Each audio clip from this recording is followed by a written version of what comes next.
Ahsanti, sister.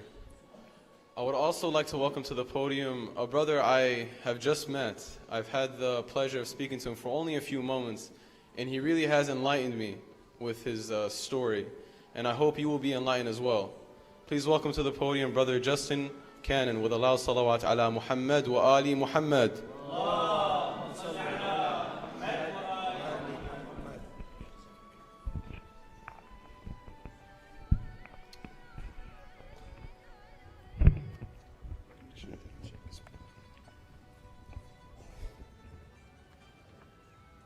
Assalamu alaikum wa rahmatullahi wa barakatuh.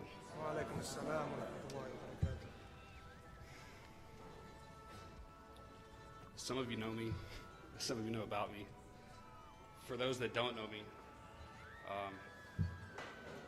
there was a time not very long ago that I would have seen all of you as my enemy. For as much as I heard about Karbala the last 2 nights, about 13 years ago, I too was dreaming of Karbala as I was marching toward it with a rifle. You see, I was an American soldier, and in 2003, I took part in the invasion of Iraq.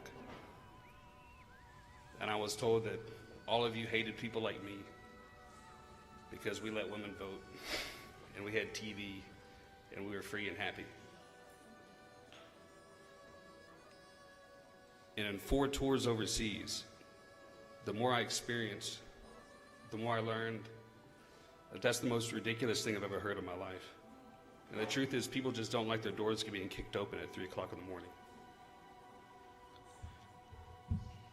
10 years ago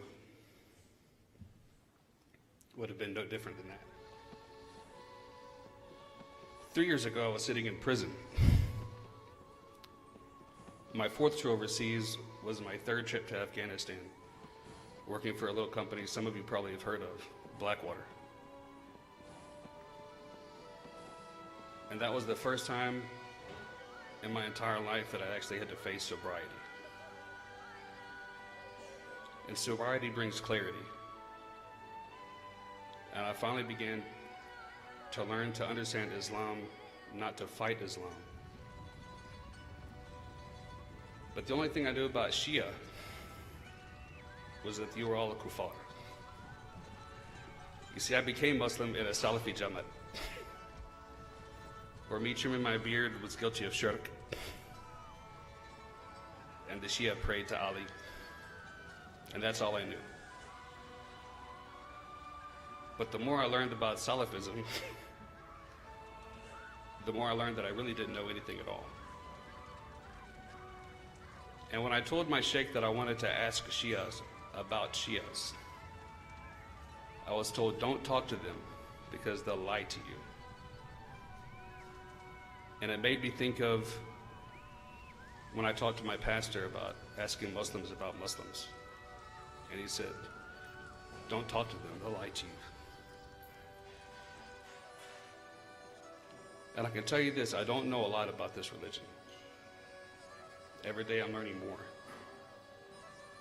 But I know that I have a family now, because the truth is, if you want to lose your friends, tell them you've become a Muslim. If you want to gain some enemies, tell your Muslim friends that you've become Shia. But alhamdulillah, I've made hijrah from Louisiana to Michigan. And I now have people that I can call brothers and sisters in this faith, and people that have genuinely made me feel at home and welcome. And I thank you all for that.